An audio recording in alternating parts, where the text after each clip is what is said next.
Yevropani yo'lidamiz aka. Inshaalloh Yevropani yo'liga kirdikmi, Yevropaga ham kiramiz. Xo'p, benzin qo'yyapmiz. Mashinani Hoji Murod deyapti. Hoji Murod bormi bunda? Bor.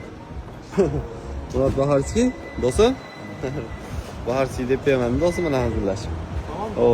Mahnaqa mashina bor ekan, Hoji Murod deydigan. Sizning ismingizga qo'ygan ekan. Siz ham juda mashhur inson ekan. Hoji Murod'u biliyor musun? Yo'q, bilmiyor musun? Bormi rasmi? Var. Ko'rsat. Bu Bekle göstereceğim sana. bu Hoji Murod emas, bu Zaporoj. Bekle şimdi sana Yo'q. Bu bar. Bu Hoji Murod deyapti kim ona? bak. Bu orijinal Hoji Bundan Murod. var, bu Jiguli bu. Bu Hoji Murod emas. Bu Hoji Murod işte. Yo'q, bu bundan oldin chiqqan bu. Ha. Ela endi ko'rishyapsan, Hoji Murod emas. Buna deb men anaqa qilman. Hadi öyle yapalım. Hali. Zaporoj. Zabol. Tamam.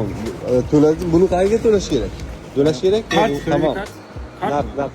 Nakit mi? Evet. Ha tamam arkadaşım o alacak. Endi kerak emas. Sizlarga kerak emas. Gerekmez. Kerak emas? Tamam. Gerekmez. Vergi mi? Sağ ol. Anlamadım ki. Puli kerak emasmi?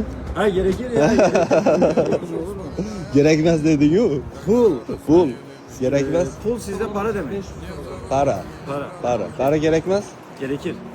Hozir aytding-ku, Ondan keserler. Onun gömyesinden keserler. hozir aytding kerak emas deding. Hozir so'ylading kerak emas deding. Ha gerekmez ben pulu Sen anlamadım. tushunmading. Pulu anlamadım. Ha, pul nima deyiladi turkchada?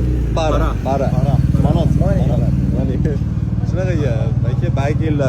Balki yillarda joni sog' bo'lsin. Meni juda katta hijolatchilikdan mashlar qutqaradi. Shaharda ichida yuraman-ku. Shaharda ichida yurganimda toshi baland chiqadi, keyin bular gurullab kelib qoladi-yu. Ana shunda vashshay maza qilib boraman-da. Qo'yil. Meni hijolatchilikdan qutqargan bratlar bas, hammasi. Shaharda ichida yursam gurillatib kelib qoladi-da. Kelib qolganda o'zim vashshay maza qilib boraman, ishoning. Shunaqa ya. Lezinni quydik. Avropaga ketyapmiz. Bu yerda Avropa deydi ekan. Yevropa. Turkiyada. Ne istersen? İstemiyorum. İstemiyorum deb.